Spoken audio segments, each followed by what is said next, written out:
Good afternoon, everyone. Welcome once again to our session for today. Today we'll have a brief introduction to R and R Studio. So I hope you have opened R Studio, and usually what you will see is,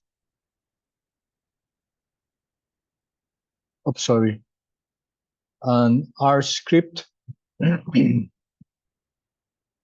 Okay, do you find this in your R? When you open your R Studio class, you have an R script here. Okay, kindly chat please if this is what you see. Of course, maybe a different color white.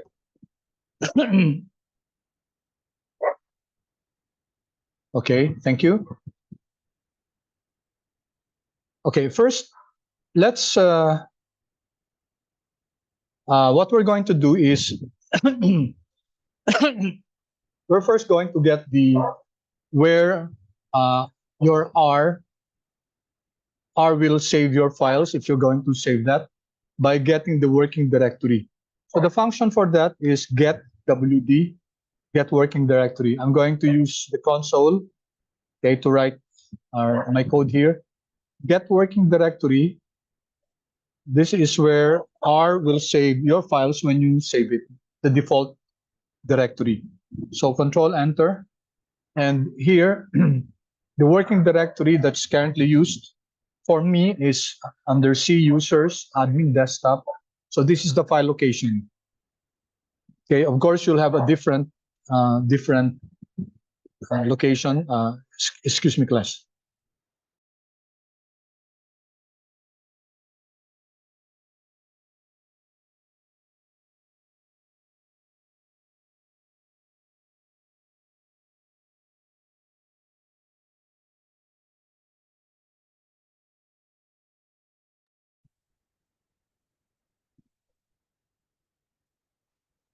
Okay, sorry for that. Okay, so this is the working directory. Okay, and you can change this. You can designate a location or a file location which will be the default location when you save files. So how do you do that? You use the set working directory function. So if you type set working directory, okay, then you will have to identify in which location you want your working directory to be. So let me just give an example. So I go here, and then maybe I'll go to desktop, and let's suppose I'm going to maybe here are topics. I'm going to use this R topics, this folder as my working directory, or I can create another folder. Okay, name it any way I want, and then use that as my working directory. So for this purposes, I'll just use R topics here. So I click this. I don't open it. R topics, and then you can see here under clipboard, can copy the path. Okay, copy path, and then go back to your R, and then copy the file location. Okay, and then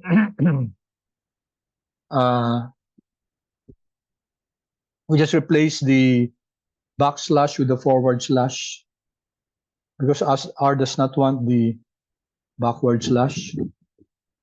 Okay, so I'm just replacing the backward slash with the forward slash, and then I'm going to run this, Control Enter.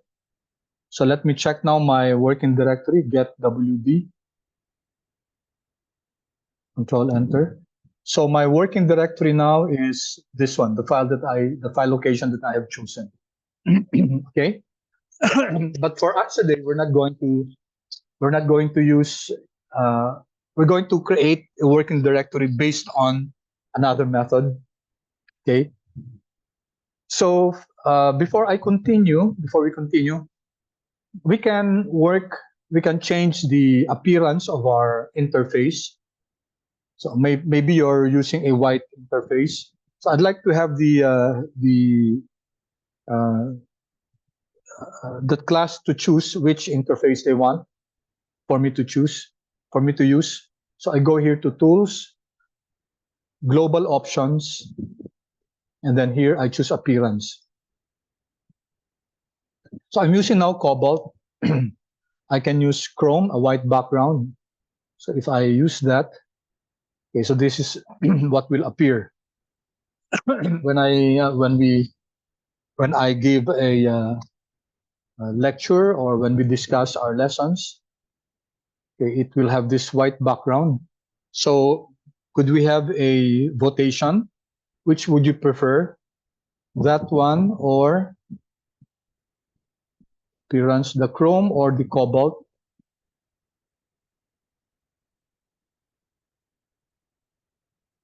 Okay. So could you please chat? What's your preference? Chrome or Cobalt? Dark. Okay. How about the others? Cobalt, Cobalt, Cobalt. Okay. So I think majority has chosen Cobalt. So we'll choose Cobalt. All right. Another thing is you can reposition the window panes. As we said, there are 4 window panes here. This is your script or your source window. This is your environment. This one is your console. And this one is your files, plots, packages window. We can rearrange this any way we want. For me, I prefer the script window here and the console here. The main reason is that when I use the script window, when I write a code and then the output will be generated either in both script and also the console or just in the console, depending on the type of file I'm using. So if I'm using an R script window, then the output will not be generated in the R script. It will only be generated here in the console. Okay, so it's for me it's efficient to just see the output here on the right side rather than if the console is positioned here below. So if you don't have this this positioning, you can do that. It's easy to change it. Go to Tools, Global Options, and then here Pane Layout. Okay, the default is that the console is below here, the environment is here. Okay, so let me put the original here. So this is the default environment, upper right, console, down. So if I want to change it, if I want to put console here, so I click console, and there you go. Okay, and then apply. Okay.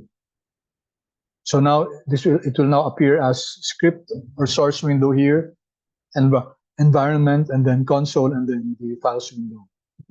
Okay. So in this subject, what we're going to do is, it's not good to just use any folder to save your files.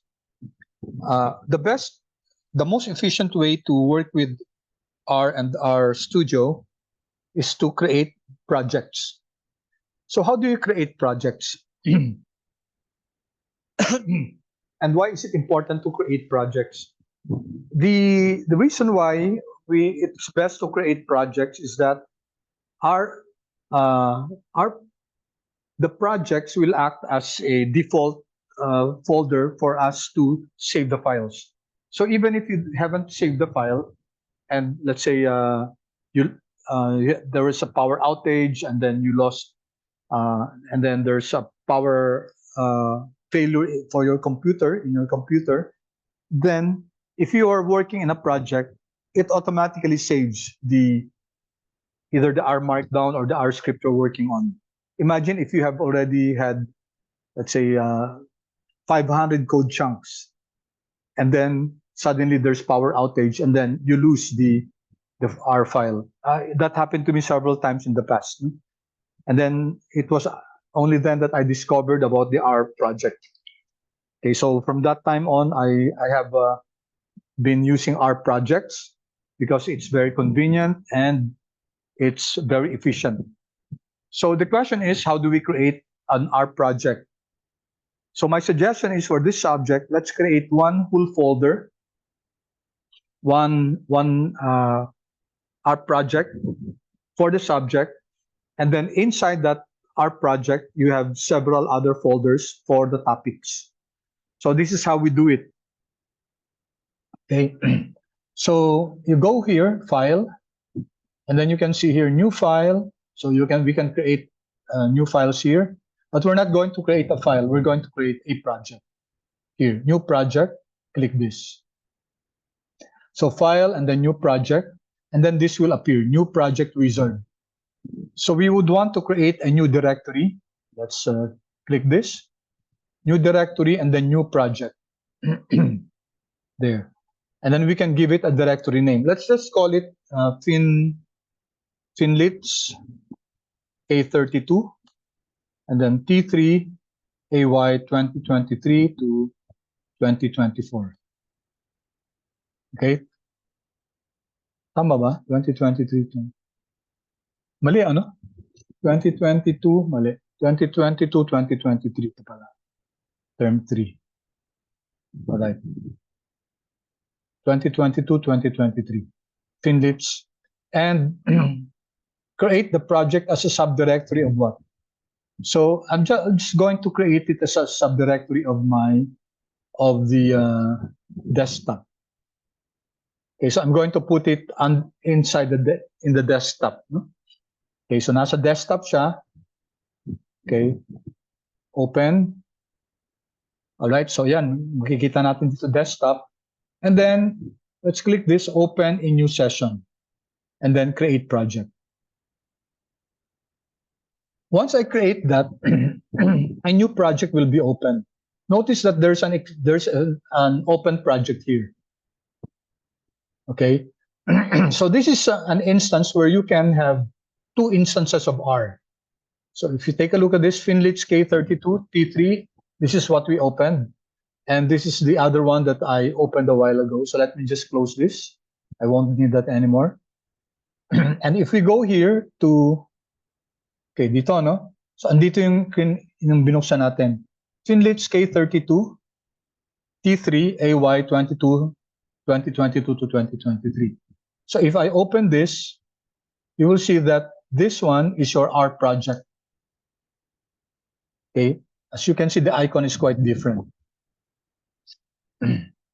So this contains codes that helps manage your folder, your FINLYTS K32 folder. And if we open the R itself, you can see here, okay, I'll open this so that you have your script here, your console, okay, your environment, and here is your files. Under files, you have this R project, FINLYTS K32 T3. Okay, so if we check, let's see, get working directory, the small letters, get working directory.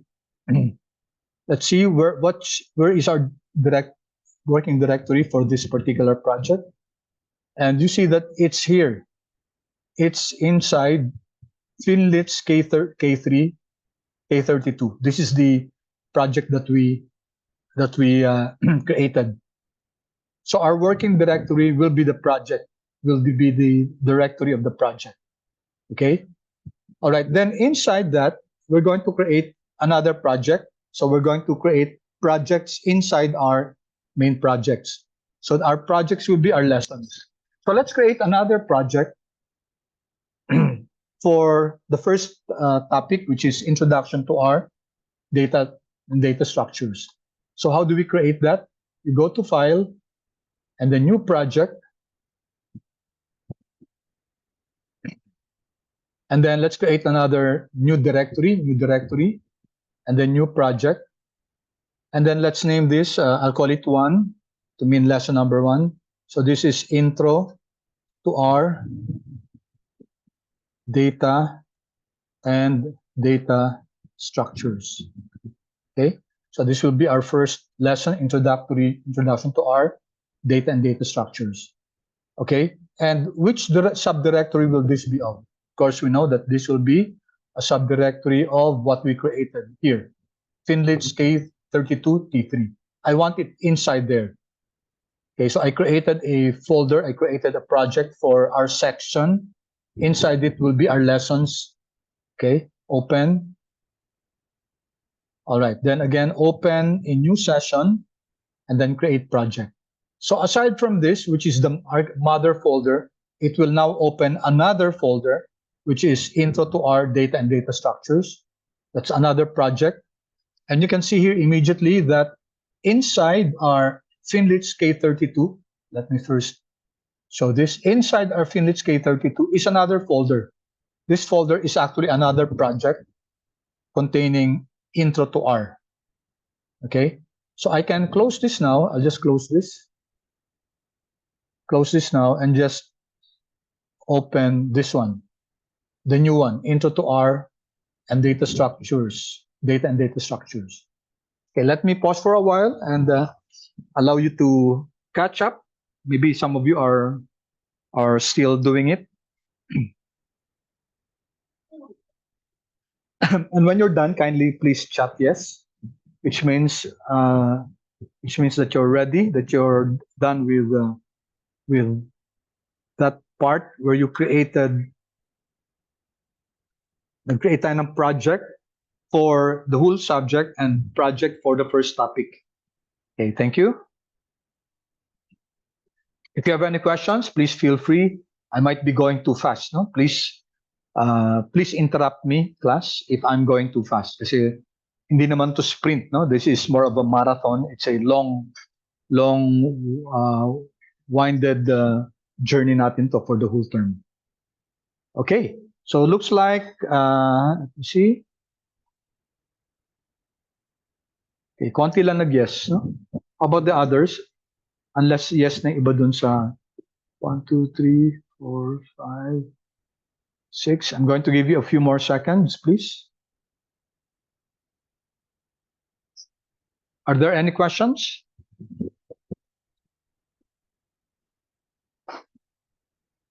Okay, no questions. Okay, thank you. Okay, so now, okay, let me open this. Environment lang. No? I'll click this para lumabas yung script window. Okay, so we're now working on this project, Intro to R, Data Structures. And I know it's a project because here in the files, you can see this one, Intro to R, Data Structures, R project. Okay, I'll now share with you another file. And when you load this file, kindly copy paste it to this. Okay, sorry. Kindly, please load or save it in our Intro to R data and data structures. Okay, so sige, i-share ko muna sa inyo. Chat. Okay, this one.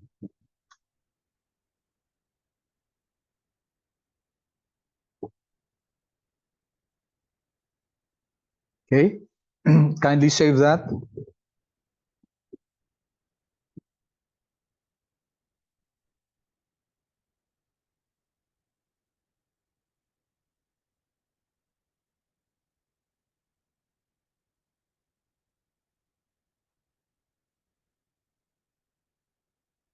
We'll see.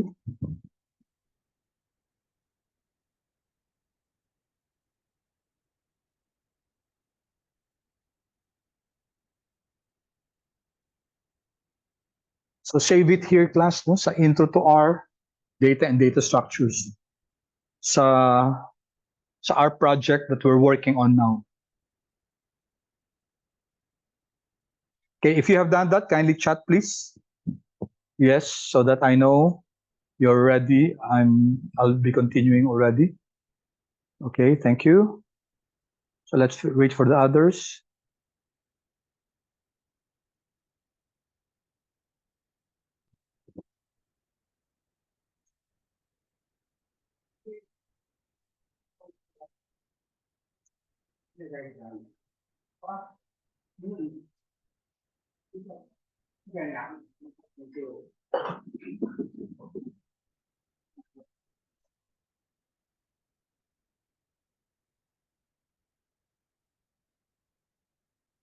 Please interrupt me if I'm going too fast. Okay? All right. So let me open my R again. Okay, and now you can see that under files, you now have our R project and the RMD file that I shared with you, which I hope you were following instructions and you copy pasted this in the Intro to R folder. So it's now reflected here. You can see now the files inside our R project, which is intro to R, which is this one, right? Okay, so having this, let's now open this. You can click this, and then it will open here. Okay, so let's start first our discussion with the file that I shared with you. Okay. So were you able to open the file?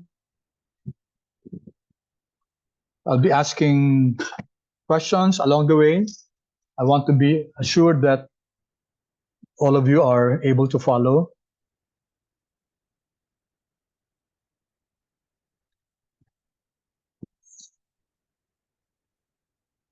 Okay, thank you. All right. So first, you can see that on the upper right, we have not really the upper right, but here, you can find here outline. Okay. So if you click this, it will disappear. If you click this again, it will now appear. So you find here some lists. Okay, what are these? If I click here to the first one, Intro to R and R Studio, if I click it, it will bring us to this portion. You have here a #, Introduction to R and R Studio. So what does this tell us? The # is used as a what? It's used for ano siya? Anyone? What do you notice about this? # and then comments. Okay. All right. Thank you, Carl. Not in this case, no? Yung comments, mamaya explain ko yan. Sa, ano yan? Sa title, okay? So, title, yes, but not only title. Para saan siya, class? What do you call that? Pag gumagawa ko kunyari kayo ng report, narong part 1, part 2, part 3, and then under part 1, you have ABC, etc. What do you call that? Yes, tama. Dayo, thank you. That's the outline, no? So yung # na yan, that's used for outlining. If I go here to the next one, Introduction to R Markdown, you notice that it's again, it starts with a # again. And then here for the third one, again, 1. Okay, so lahat ng isang # class, it's used as the main outline. Parang header siya, no? Now, under data and data classes, okay, you have here data classes, you have here data classes, and medyo naka-indent siya, no? If you click this, number 2 siya. Ibig sabihin doon, it's a subheading of the first one. Kasi ang main heading natin dito, data classes and data structures. Tapos nagdalawa tayo, ibig sabihin dito, data classes na to, it will be under data classes. All right? So if I, for example, let's just use this as an example. Tatlo, no? Tatlo, and then let me just use example 1. Notice that as I'm typing, 3 #, and then nagsusulat na siya dito, example 1. It wrote here. So ginawa na rin niyang part of the outline, but it will be under data classes kasi the 3 # here fall under data classes. Okay? So what does this tell us? Sa outlining, pwede niyo magamit tong # na to. So make judicious use of this. Okay? Now, sometimes, yung # na yan, nag-a-appear dito. Okay, it appears here, inside a code chunk. All right? If it's inside the code chunk, does it form part of this? Kasi example 1, tapos wala ito, hindi naman lumabas yung numeric. No? It does not. Kasi the # inside the code chunk is a comment. Yeah, thank you, Carlos. It's a comment. So it will not form part of the outline. Comment lang siya. It is just to explain what a particular line of code is. Okay, so ginagamit lang yung # inside the code chunk as a comment. All right.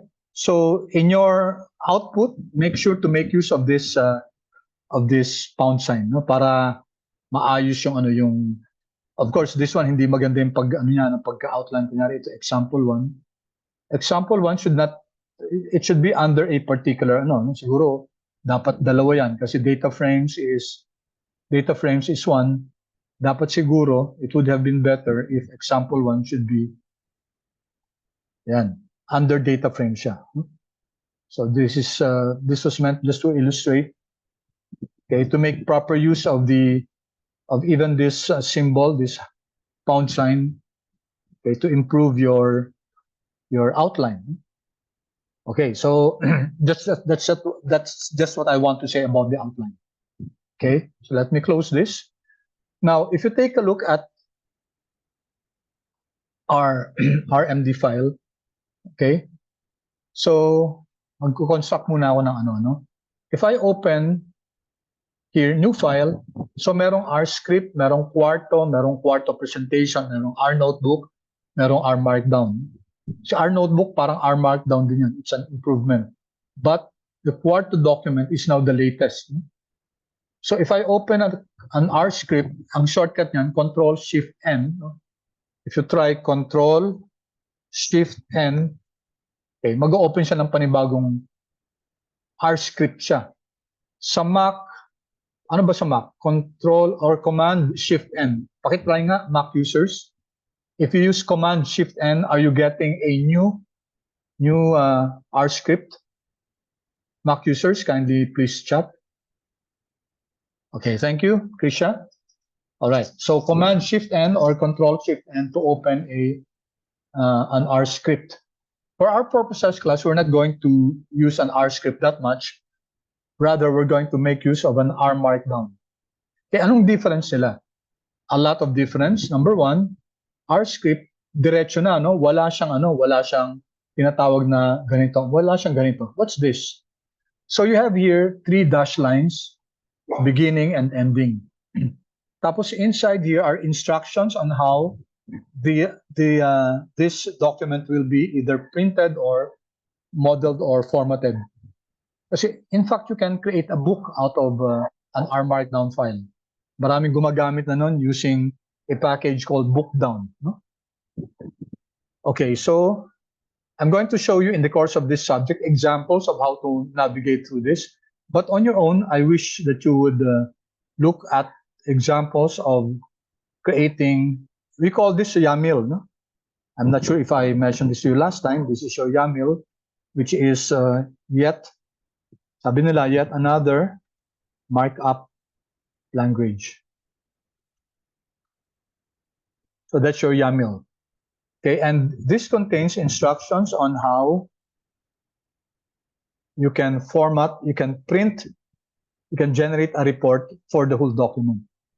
Okay, so ito table of contents true.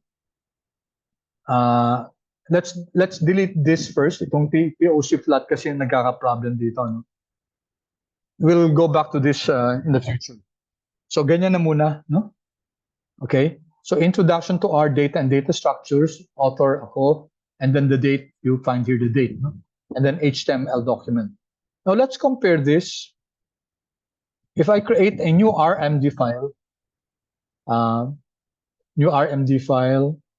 markdown, when I say RMD, R markdown, then it asks us, ano yung title? So let me just name it RMD1.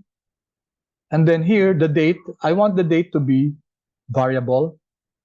So ang default yata, I think the default is you don't click this one. So this reflects the latest date, the date today. But if I click this, use current date when rendering the document. To render means to knit the document and to print it, either as an HTML file, a Word file, or a PDF file. Okay, ito yung choice, no? HTML, PDF, and Word. Sa exercises nyo, okay, ang requirement is that HTML file. It's one of the requirements. Okay, so I press OK. So lalabas na si RMD file. Ang pangalan niya RMD1, and then take a look at this. No? So this is our sys.date Okay, which means that variable siya. No? If I render this document today, if I print this today, it will print the date today.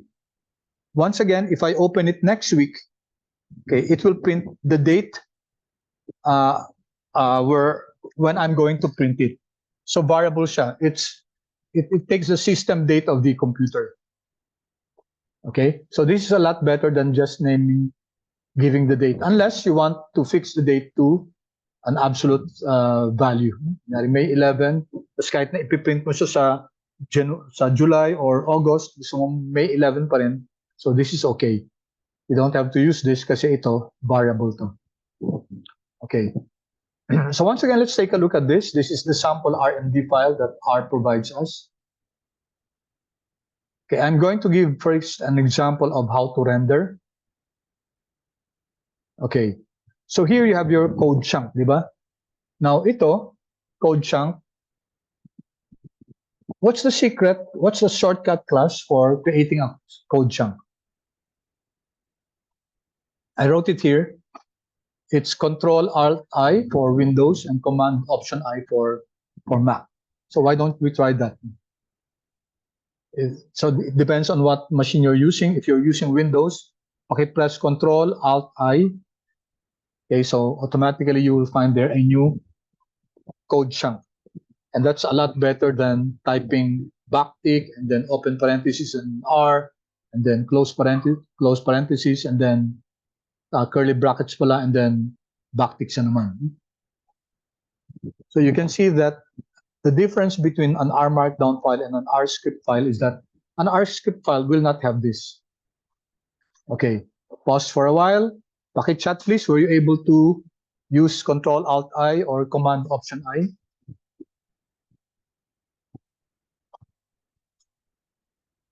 Nagamit ba, please?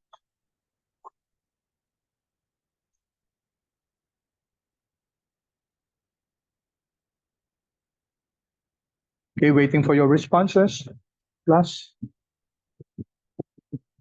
Okay. So take note of that, kasi gagamitin natin lagi yung code chunk, no? So memorize niyo na yan, yung Control-Alt-I or Command-Option-I for Mac. Okay. So back here to what I was discussing. This is an example of an RMD file. And I know that it's an RMD file, number one, because of the presence of this YAML, and number two, because of the presence of code chunks. Now, code chunks are best to name. No? Maganda kung may pangalan sila. In this case, if you take a look at the bottom part here, andito makikita niyo yung chunk. If I click this portion, if I click it, you will find here an index of the different code chunks. Chunk 1, chunk 2, chunk 3. Later on, we'll go to the other RMD file and take a look at the code chunk system. Okay, so once you have run the codes, once you have tested if it's okay, na ito summary cars, tignan natin kung what will this give us. Summary cars, so this is a code chunk. The name is cars. When you use names for your code chunks, make it intuitive, yung maintindihan nyo para madali nyong ma-access. Kasi if you have, for example, if you have 1,000 or 500 code chunks, mahirap hanapin class kung ano yung code chunk ang gusto nyong ulitin or inspect. No? So it's best to give it very intuitive names. Okay, cars is a data set that comes with the R. So when you load R, kasama dun yung data set na cars, dalawang variables na speed and distance. Kaya itong summary function na to, it gives us the summary statistics. Minimum, then maximum, first quartile, second quartile, third quartile, and then the mean or the average. So dalawang variables siya, kaya dalawa lang yung pinakita sa atin. And also this one, ito no, R, and binigyan ng pangalan na pressure, and then plot pressure. Let's check this. Okay, ito yung plot ng pressure. So ang y-axis niya is pressure, ang x-axis niya is temperature. Okay, default plot. All right. So once you are done with the document, you can print this. So paano siya ipaprint? Dito sa knit. Okay. What are the options? You can knit this to HTML, knit it to PDF, knit it to Word.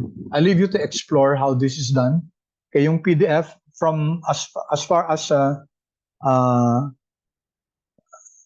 of latest na alam ko, no? Kailangan ka pa mag-download ng isang package, mag-install ng isang package to do this. But maybe they have improved it. I have not checked. No?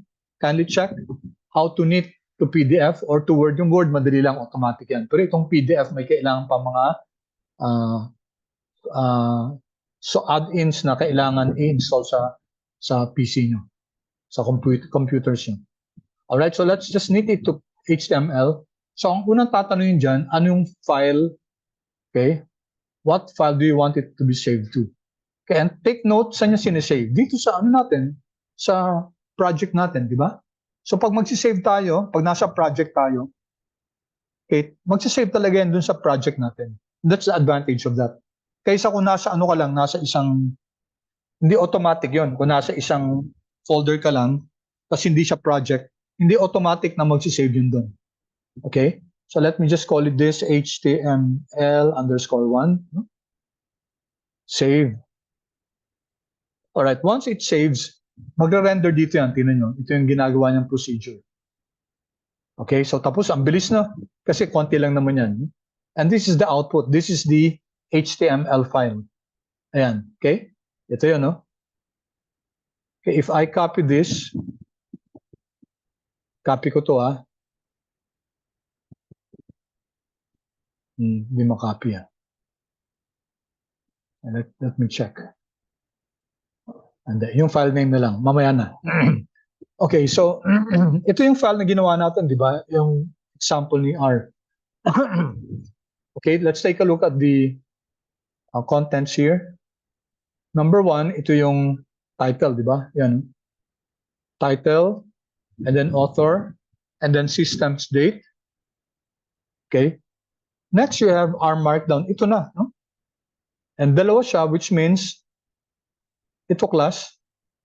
Actually, yung pag 1 lang yan, 1 pound sign, then siya yung pinaka-main headline, no? And mas malaki yung font niya kaysa dito. Ito pangalawa lang, parang subheading lang siya. Now, what happened to this chunk, code chunk ito? What happened here? Ano nangyari dito? Dito sa setup code chunk na to.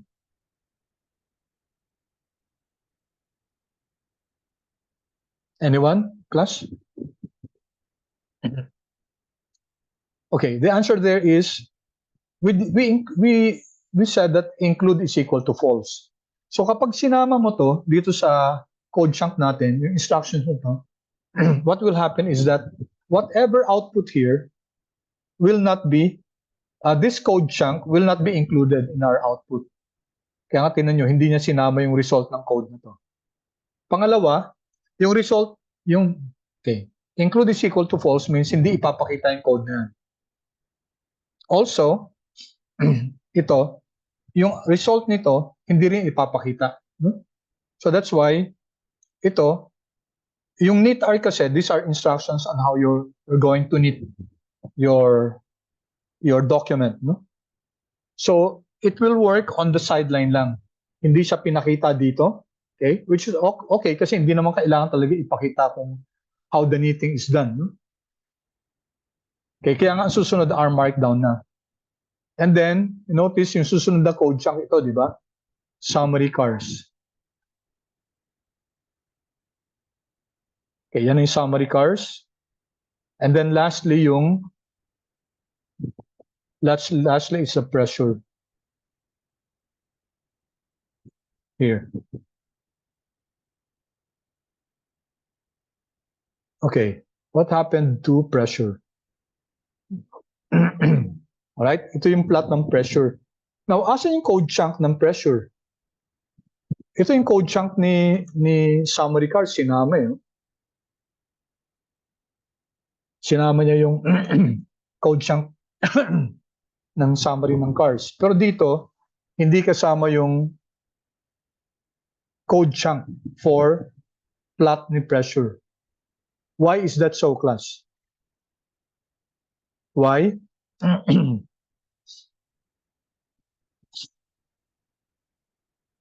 What's the answer?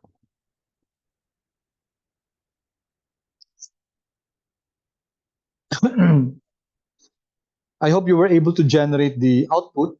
If you take a look at the output, kasama yung yung plot ni pressure, pero wala dito yung yung code chunk. Wala dito yung plot pressure. Dito sa summary cars, ando dun diba? It's there. Yung grayed out, no? Nakikita nyo na sa pag-print nyo sa HTML file, that's the code chunk. Okay, I see an answer here. All right. Conrad, would you mind unmuting yourself and explaining? Yes. The echo pulse, it prevented printing the R code. Okay, that's correct. Thank you. Thank you, Conrad. You're correct, no? So the presence of this line, of this instruction, echo is equal to false, ang ibig sabihin niyan, iraran niya yung iraran niya yung code na to, pero hindi niya ipapakita yung code chunk. Unlike yung sa taas kanina, yung include is equal to false, diba? Include is equal to false, kaya hindi niya ipapakita yung code at saka hindi niya ipapakita yung output nito. Okay, of course, it will run. Iraran niyo to on the side lang, pero hindi niya ipapakita yung output na to at saka yung code chunk na to. Yun ang include is equal to false. Ito naman, echo is equal to false. It only pertains to the code chunk itself. Okay? So these are some of the things. Marami pang iba yan, no? Marami pang instructions yan. We're just beginning. So as we go on, we will learn yung mga pwede natin gamitin para mabago yung output natin. Okay. Pause for a while. Are we clear so far, class? Pasensya na kayo kung minsan madalas ako magpapa-feedback kasi I want us to be on the same page. I want us to make sure that you are getting it. No? So far, clear ba? Okay, thank you. Okay, good.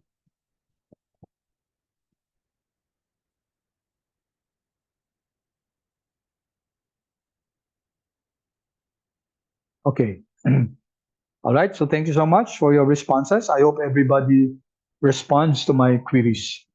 Okay, so let's now go back to our main file. Okay, yung introduction natin. Okay, so here we learned how to create a new, tanggalin ko na yung iba dito, create a new code chunk.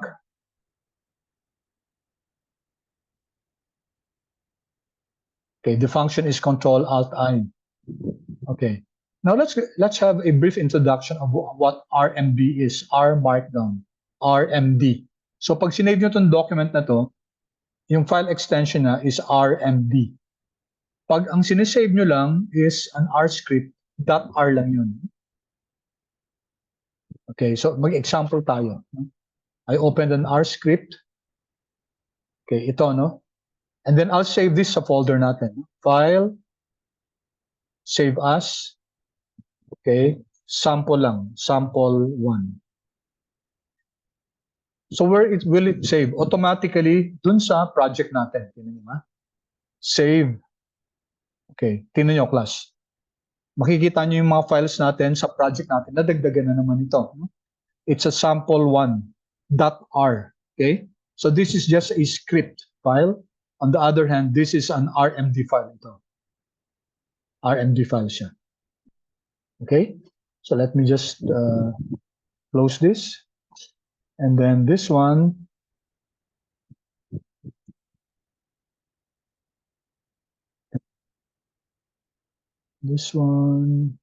ito. Check and then here, no? I can delete this now. Just delete it. I don't need it. There. Okay, so nawala na, no, yung sample na ginawa natin. And also yung HTML file, di ba? Ayan, no? Nakasave na kagad yun. Automatically, sinave kasi natin siya dito. No?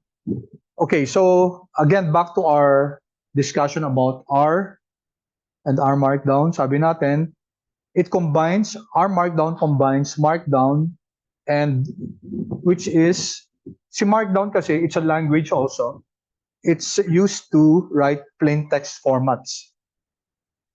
Okay, and then in-embed natin si R, yung mga code ni R, kaya naging R Markdown. Okay, by the way, the newest one is not an RMD, it's a QMD. So pakita ko lang pala, hindi ko pa napakita sa inyo. If we open this and then Quarto document, this is a QMD document. There. Okay, so title down, I just use QMD1. QMD1. Okay, and then author optional, etc. Okay, let me just use the default. So a QMD file can be a document, it can be a presentation. Okay, it can be an interactive website or a dashboard. Create ko. Okay, as you can see, a QMD document is a lot better. Mas powerful tong QMD kaysa RMD. Okay, iba na yung interface ng ng code chunk. Okay, it's quite different. Ito na yung code, ito na yung instructions, yun yung class. My hashtag and then my slash echo false. Sa R Markdown kasi, ang instructions dito, di ba? Dito na natin nilalagay, echo is equal to false. Sa QMD, hindi na, dito. Alright? And then you can see the printout is quite different. Mas maganda na siya. Okay?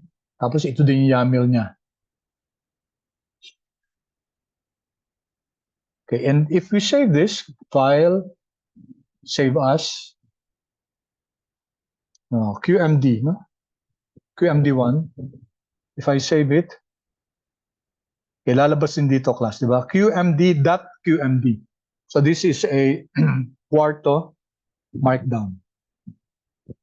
Okay? So ang difference, isang difference ng RMD at saka QMD.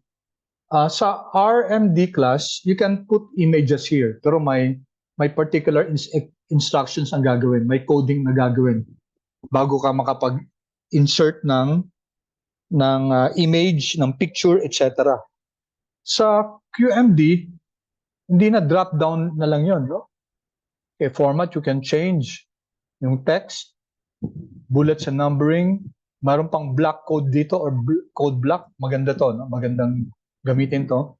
And then insert here, makakapag-insert ka na ng table or figures, which you cannot do in an RMD file. May coding pang gagawin. So this makes really enhancing or including images in your document a lot easier.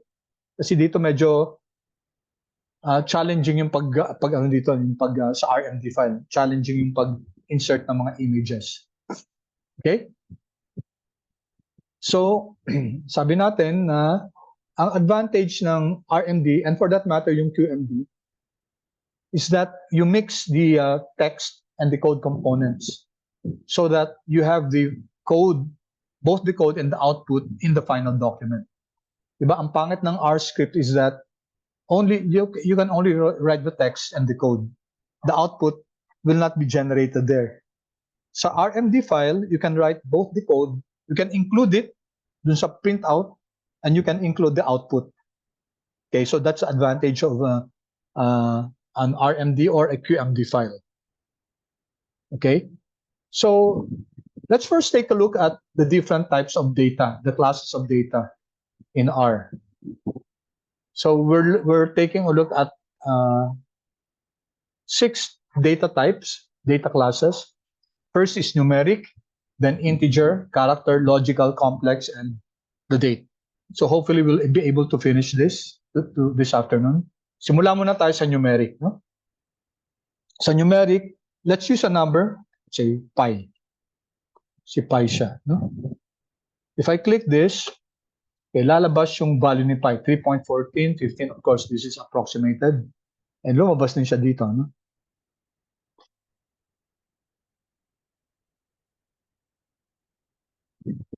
Okay, 3.14, 15, etc. All right? So this is numeric. Numeric tong data na to kasi it involves, it's a real number, which means it involves decimal. Okay, then let's have another example, si EXP, exponential ng 3. Okay, this is also a numeric number. There, 20.08554. Okay? Now, sometimes, let's say 10. So we have 10 here. We'll discuss if it's numeric or not. No? Now, sometimes, it might be better to create an object with a value of pi or e to the 3 if that's what you need. So let me change this by creating an object. Let me call it D1. No? So D1 is equal to pi. All right, I'm creating an object called D1, and then the value of D1 is equal to pi. If we run this, okay, notice that in my environment, nagkaroon na ng isang object na D1 dito. And the value of D1 is 3.1415, etc. Now, since we created this object D1, we can make use of it in our computations kasi mare-recognize ni R kung ano yung D1. So, let's say D2 is equal to EXP3, yung kanina, no? So, let's create that. Enter. So, it's now here, D2 is equal to 20.085. Now, since they are existing objects, then we can actually perform operations with them. So let's say D1 times D2. Okay, gawin natin complicated. Let's say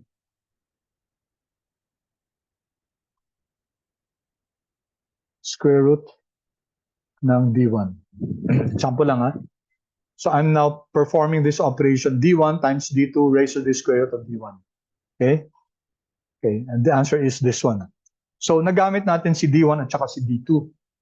Okay, kasi nare-recognize sila ni R kasi they are now objects. All right.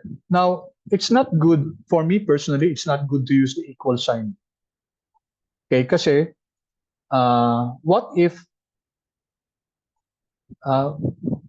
ma-extend natin tong ano dito, yung function na to, tapos gagamitin din natin si equal sign.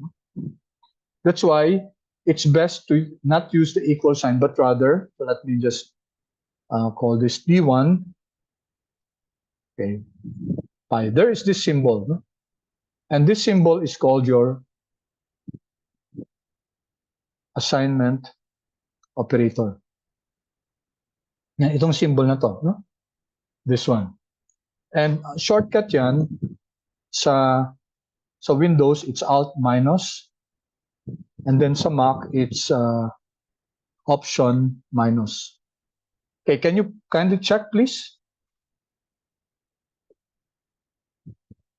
So si D2, for example, D2, and then Alt minus in my case. So automatically na-generate yung assignment operator. And then EXP3.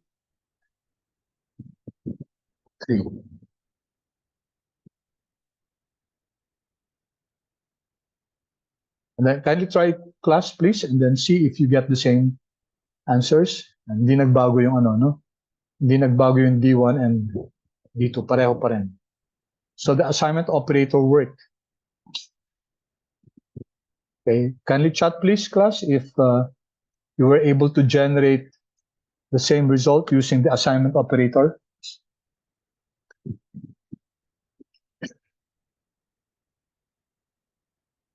Okay, good. Thank you.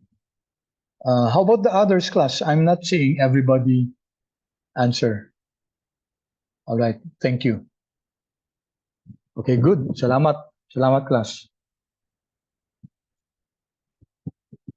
Okay, so now you notice that when I run yung D1, when I run D1 and D2, hindi siya nagpiprint dito, di ba? What if I want D1 to be printed here inside the script window? No? So I'll just type D1. You can type D1 or pwede ring print D1. Pareho lang yan. No? Either print D1 or D1, or there's another way, D1 out minus pi. Okay, take a look at this tree. D1 here is printing D1. Yan, 3.14. Ito, print D1, pareho lang yan. Ito naman, D1 assigned to pi, and then open and close parentheses. When you put open and close parentheses, ipiprint yan. So let's see. Control Enter. Okay, you can see here, tatlo siya, pare-pareho, no? Kasi print tong D1, print D1 dito sa ilalim, and then D1 is equal to pi, and then open and close parentheses. That the open and close parentheses here means ipiprint siya. So you can see here 3 answers for those 3 functions. All right? So let's check if indeed our D1 and D2 are numeric. Kasi may ano sila, di ba? May merong decimal places, no? Okay, let me just clean this.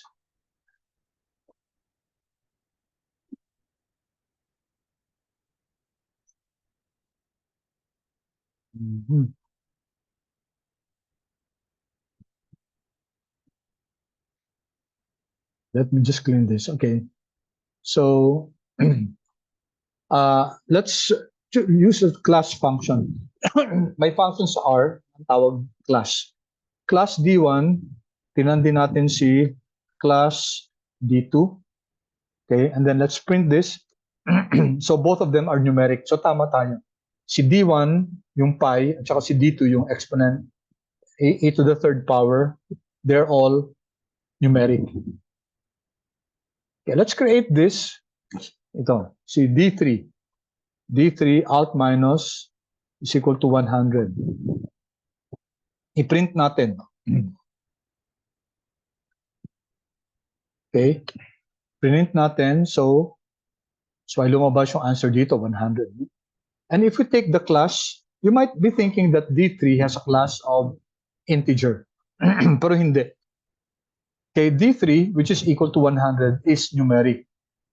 Now, kahit na wala siyang 0.00, kahit na wala siyang decimal, it is still numeric kasi it means that this is capable of getting decimals. Kahit actually, this is a decimal, diba? 0.0000, may decimal yan. No? Kaya, numeric siya. So, let's now go here. Paano yung integer? Okay, so si integer, let's create an object called D4, and then out minus, and then let's say 25L. So this is now your integer.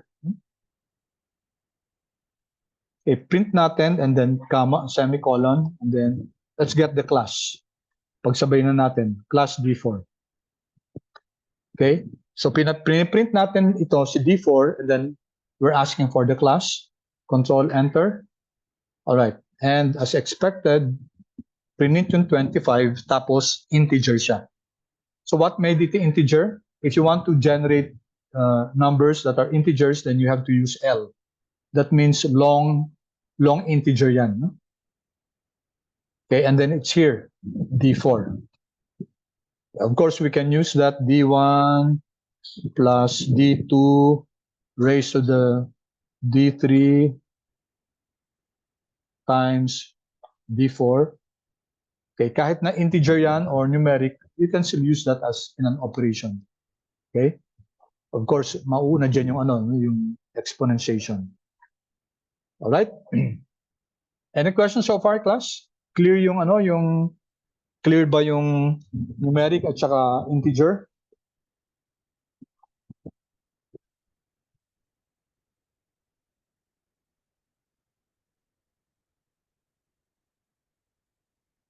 Okay, how about the others?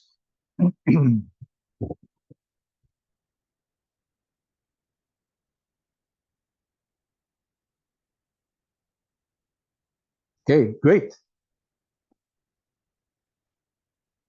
Okay, so next is, so okay na yung integer natin, Next is character. Now, ang character sa R, madali lang kasi dapat maka-coach siya, naka-coach, no? So let's say true. Capital natin.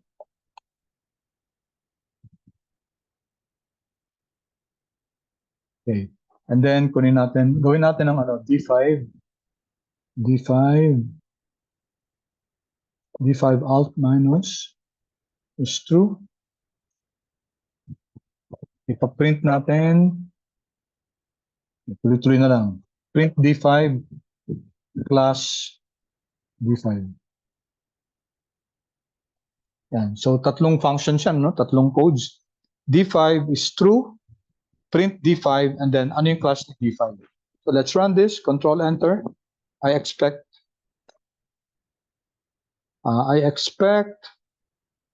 okay, dalawa, no? Si D5, nagkaroon na tayo ng object na D5.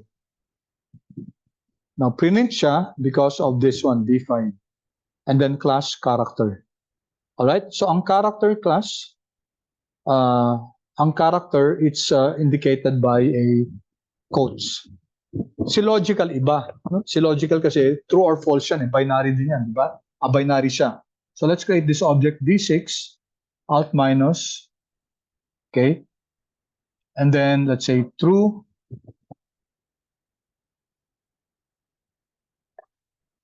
and then class of D6. Let's see what happens with this. Yan natin ng parenthesis to. Okay, let's run this. Okay. Dapat true, no? True. Okay. Object true not found. Okay. So this is not a character. Kung linagyan ko ng coach to, character na yan. Kasi ang character, basta may coach, kahit anong ilagay mo doon, character yon. Now, ang logical class, wala siyang coach. Dapat, kung true siya, dapat capital. Alright? So, lagyan pa natin ng isa, D6A. Alt minus. Let's write F.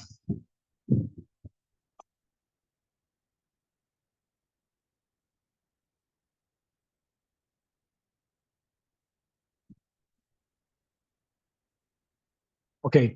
So, pasensya na sa multiple multiple functions, no? So we're creating this object D6A and it's true. Notice yung kulay niya may red, ano? It's not in quotation. Ganoon din dito si D6A, F naman. Tapos tingnan natin kung ano yung class nila. Ipiprint yan automatically kasi because of the parenthesis. Run natin. Okay, so print siya, no? True is true. F is false, and they're both logical. So this tells us na ang true or false, it's either spell out true, spell out false, or letter T or letter F.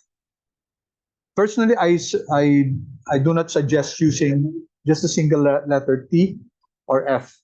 I prefer using the whole word true or false. Kasi minsan yung F pwede pang gamitin niya na na object eh. Yung true hindi pa pwede, no? Kasi parang special character siya. Okay? So this is logical, no? Itong true or false, and it can be written as spell out true, spell out false, or letter T or letter F. Okay.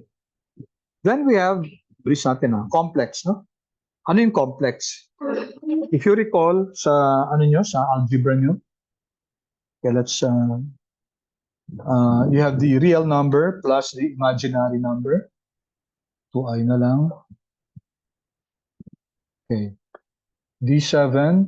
So let's create this and print this. D7 is 3 plus 2i. Control enter. So 3 plus 2i yan.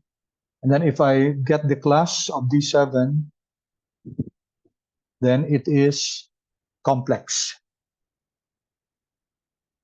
Okay, so complex numbers contain both the real number component and the imaginary number component. Okay, pause muna ako. Right, we're quite fast, huh? Okay. Any questions so far? Paki-chat nga please, class, kung clear so far. Yes? Okay, thank you. Okay, thank you.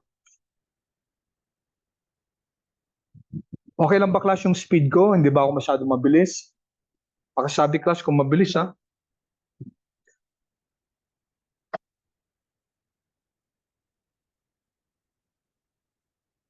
Okay lang ba? Okay, thank you. All right, this brings us to the last lesson for today, yung date, no? We're quite ahead of schedule kasi yung ibang sections kanina, barely na naabot namin tong date, eh. Pero tayo, ilang minutes pa. Maaga tayo ngayon, ha? Okay, ibig sabihin, efficient yung learning nyo. Okay, date. Okay, how do we generate dates in R? Okay, so let's create this object, D8 alt minus, and then let's make it, let's say, 2023 05 12. And then let's see class, then D8.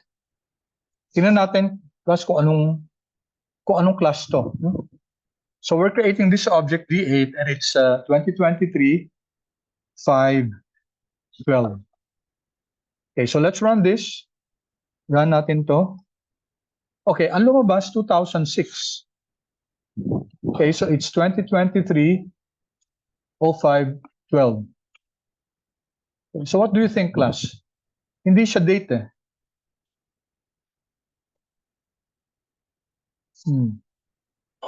Let's call it D8, D8A. Baka kailangan ano, no? What if it's slash? Dapat ba ganito yung date? Kasi ginawa nating minus, eh. So D8A. Okay, I see a chat here. Okay, Carlos, it won't work. Okay, sige, subukan natin kung naka-slash siya, no? Kasi di ba minsan ganito yung date natin? Okay, run, numeric pa rin, no? Dinivide lang niya. 2023 divided by 5 divided by 12 gave us 33.71667. Okay, let's try another method. Control C, Control V.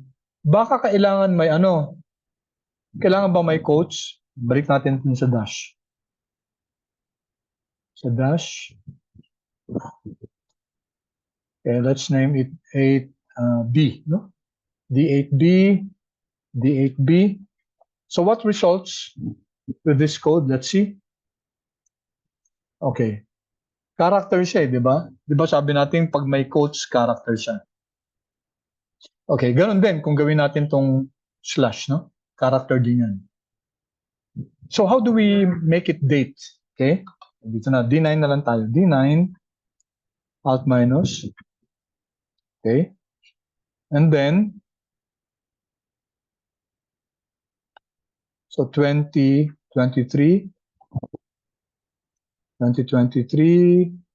slash dash 05 dash 12. Okay, sabi natin hindi mag-work to, no? Di ba? Kasi ano pa rin yan? Class D9. That will still be character pa rin to, eh, di ba? Print natin. So ang gagawin natin dito, class, to make this a date is we're going to use a function as that date. Okay, try nyo nga, please. Try nyo if this works. We have to convert it, class. Pakitry, and then kindly chat. What was the result? Everyone, please, pakichat. What did you get?